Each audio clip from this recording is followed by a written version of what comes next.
నువ్వు చంపావా తాత? ఎందుకు ఎందుకు? దాని గురించి తెలుసుకోవాలి అంటే ముందు మీ తల్లికి జరిగిన అన్యాయం గురించి తెలుసుకోవాలి. మీ తల్లి ఒక ధీరవనిత. కుంతల రాజ్యానికి యువరాణి. సాకేతుడిని వెతుకుతూ ఉన్న సమయంలో యువరాజులిద్దరూ కుంతల రాజ్యానికి చేరుకున్నారు.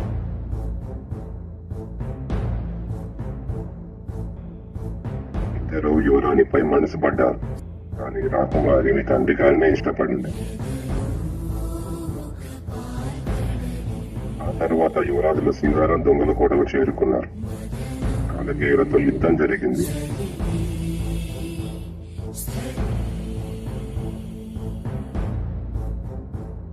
బాహుబలిని మహారాజుగా ఎంచుకున్నారు.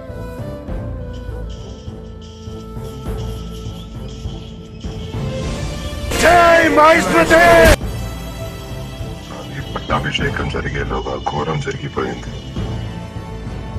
మహారాజు కావాలి అనేది బల్లాలుడి కోరిక.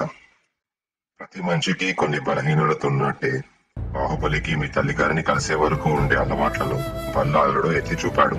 రాజమాత బాహుబలిని బహిష్కరించింది. బాహుబలి మారాను అనే రోజు చేయడానికి కుంతల రాజ్యానికి చేరుకున్నాడు. మీ తల్లిగారిని ఒప్పించి పెళ్లాడాడు. విశ్వతి రాజ్యానికి చేరుకున్నారు. కానీ ఈలోగా బల్లాలుడు సింహాసనం అధిష్ఠించాడు.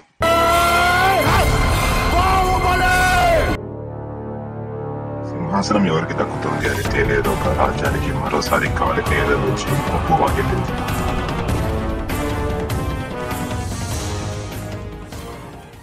కానీ రాజసింహాసనంలో ఉన్న బల్లాలుడి బానిస అయిన నా చేతిలో మీ తండ్రి గారు చనిపోయారు.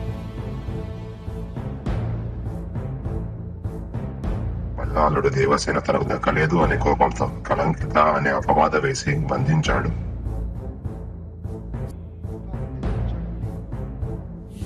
నిన్ను వెంటనే చనిపోయావు అనే రాజమాత అందరినీ నమ్మించి నిన్ను కాపాడింది. తాత, నీతో వెన్నుపోటు పొడిపించిన బల్లాలుడిని ఓడించి ఆ సింహాసనాన్ని నేను దక్కించుకుంటాను. ఆ తల్లి ఆశ నెరవేరుస్తాను.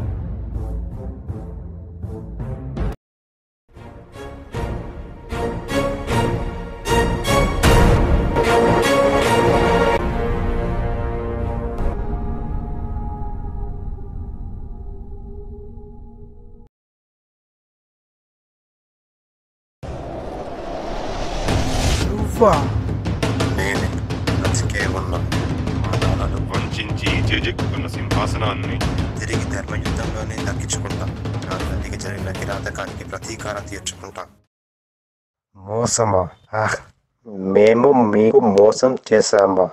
ఇది మా సింహాసనం, మాకే సొంతం. ఇది రాజతంత్రం. శివ, రాబోయే యుద్ధంలో ఎవరు ఎటువైపు ఉన్నా నీ కర్తవ్యం నువ్వు పాటించు. ఈ యుద్ధంలో నీకు అండగా ఉండడానికి రాస్తాం కానీ సమయంగా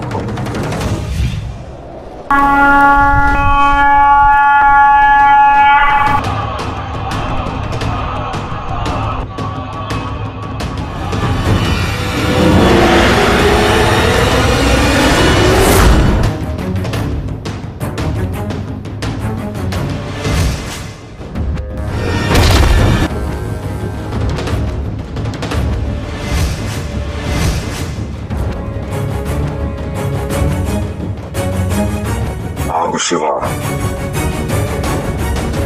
నన్ను చంపు.